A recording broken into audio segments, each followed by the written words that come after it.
जय जिनेन्द्र। परम पूज्य प्रभु महावीर स्वामी जी के चरणों में वंदन। पूज्य आचार्य श्री जयमल जी महाराज साहब द्वारा रचित बड़ी साधु वंदना की गाथा 84, 84 और 85, 85 के विषय में जानने का प्रयास करते हैं। सुबाहु प्रमुख 5-500 नार तजी वीर पै लीधा पंच महाव्रत सार। चारित्र लईने पाल्यो निरतिचार देवलोके पहुँचा सुख विपाके अधिकार। प्रभु महावीर स्वामी जी ने जब अपनी अंतिम देशना फरमाई तब उत्तराध्ययन सूत्र के साथ विपाक सूत्र की भी रचना हुई। विपाक अर्थात परिणाम। इस सूत्र के 2 विभाग हुए, दुख विपाक और सुख विपाक। नाम से ही समझ आ जाता है कि दुख विपाक का अर्थ है दुखी परिणाम, अर्थात जब कर्म सोचे समझे बिना लोगों को दुखी करने वाले किए जाते हैं तो उनका परिणाम कैसा हो सकता है। वह दुख विपाक सूत्र के 10 कथानकों से जाना जा सकता है।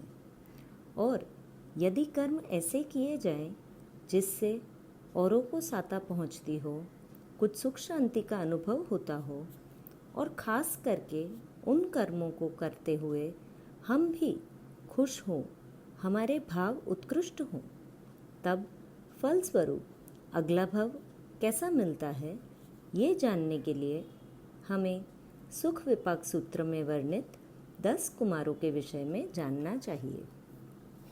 इन 10 कुमारों के नाम हैं सुबाहु जी, भद्रनंदी जी, सुजात जी, सुवासव जी, जिनदास जी, धनपति जी, महाबल जी, भद्रनंदी जी, महाचंद्र जी, वरदत्त जी। इन 10 कुमारों ने पूर्व भव में किसी न किसी प्रकार से पुण्य का उपार्जन किया, सुपात्र दान दिया, साधु साध्वी जी को आता देखकर प्रसन्न होना, उन्हें आहार औषधि आदि वहोराने का लाभ होना, उसमें भी मन में प्रसन्नता का भाव रखना और उनके जाने पर भी अपने आप को सौभाग्यशाली मानते हुए फिर से अवसर की राह देखना, इसे मन के उत्कृष्ट भाव माने जाते हैं। और इसके परिणाम स्वरूप 10 ही आत्माओं ने वैभवशाली राजघरानों में जन्म लिया। इनमें से 5वें जिनदास जी और 6ठे धनपति जी ने शादी नहीं की।